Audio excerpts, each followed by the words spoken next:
J'ai roulé autour des montagnes, comme un papillon bute contre l'éternité, et sans la reconnaître, continue sa seule journée. C'était l'hiver déjà en haut, l'été ne brillait plus que l'après-midi, soir et matin roulaient les pierres dans leur brume. Les reins des cloches perturbaient la litanie blanche des nuages qui patientaient leur heure d'éclater en gonds d'orage et de pluie.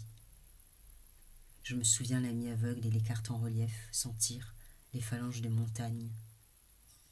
Les jeunes amoureux abrités pendant l'averse, leurs baisers sous les boîtes à livres.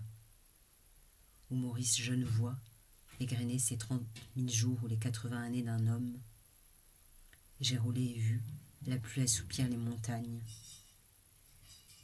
Et les nuages lévitaient leurs neiges éternelles. L'hiver arriverait bien vite après l'été. Le soleil bientôt serait cette bouteille de gaz qu'on transporte dans les escaliers du village, dessous le meuble de cuisine à la voiture, lourde, même vide. Puisqu'ici un contenant et un contenant ont planté son buis, seaux de glace gervée, marmite brûlée ou lune creuse. Après les festivités défêtées au fifre et à la polenta, on rythmerait les 100 jours jusqu'à l'hiver par encore quelques après-midi saints, la descente de la Madone, la statue Mariale, en travers de la montagne. Après l'estive en haut, la statue accueillie dans sa vallée d'hivernage. Les loups du Mercantour hurlaient leurs longs chants, loin des débats entre détracteurs protecteurs, entre les éleveurs pleurant leurs bêtes et ceux prétendant qu'il faut compter le loup comme un autre malheureux possible, la chute du troupeau dans un ravin, une maladie qui embrase l'étable. Je cueillais le raisin framboise gratuit des grappes tombantes et on m'avertissait gentiment d'une caguette. Mon père racontait la légende des vendanges, le droit donné aux vendangeurs de manger autant de fruits qu'ils veulent et qui en mangeaient tant le premier jour que dès le deuxième, ils étaient écœurés, ainsi la paire des fruits en main, par le ventre, s'autorégulait d'elle-même. Et ma mère conseillait de vérifier l'information. Moi aussi j'ai tant été au Vendangéville, marché au point de devoir ponctionner et infiltrer, réparer ma marche, amenant mes jambes entières au médecin comme on t'en soulier au cordonnier après qu'il ait craqué et qu'on ait claudiqué jusqu'à sa porte et on espère pieds nus son diagnostic de cuir.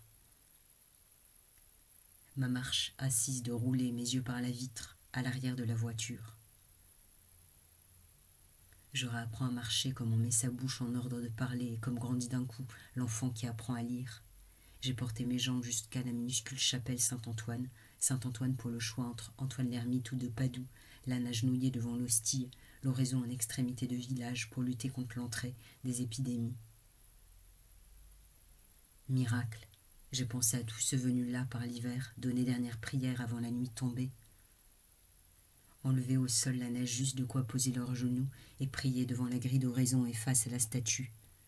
Dieu fait, Dieu prie pour moi. Antoine l'ermite guérit mes inflammations, mon feu ardent aux 2 genoux, pendant que mon père suggère genoux, et plus pragmatique, ma mère, de meilleures semelles. J'ai vu les vierges plus coquines aux portes de garage, énigmatologie d'essence, de pin-up adossé à une pompe gasoil. Dans les jardins, quelques vieilles chaises d'école en bois et liserées rouges ou jaunes ignoraient superbement la rentrée. On avait confié la fontaine au peintre et l'eau vraie prolongée et donnée chère à la petite source factice où venait se désaltérer un bouquetin. Je marchais de chat en chat et chaque caresse était le prétexte d'une pause et chaque pause le contexte d'une caresse. Et devant le chat tout alongui en même temps de chaud et d'ombre sur le toit d'une grange à bois, je tirais le son.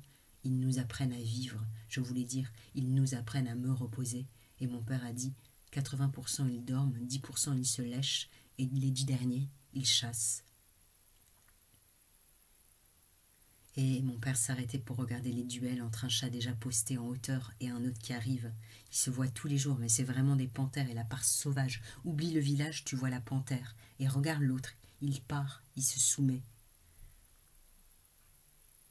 Et devant le chien qui passait sa tête à travers la fenêtre, ma mère a dit « Oh, toi tu veux sortir ?» Et mon père, les chats ils font leur vie, les chiens, ils ont la vie de leur maître.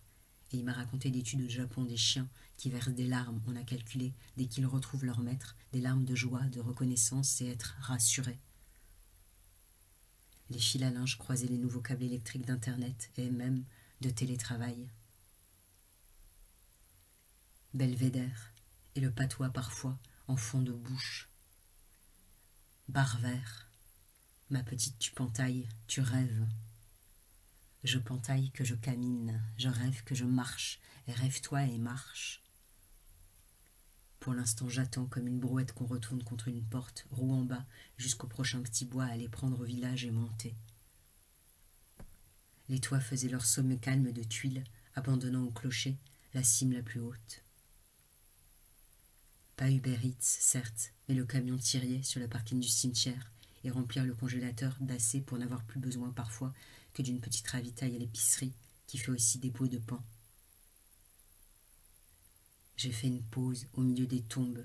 Le cimetière était entouré de montagnes. Je me suis souvenu la phrase de ma mère. C'est sûr que tu respires bien si tu es enterré là.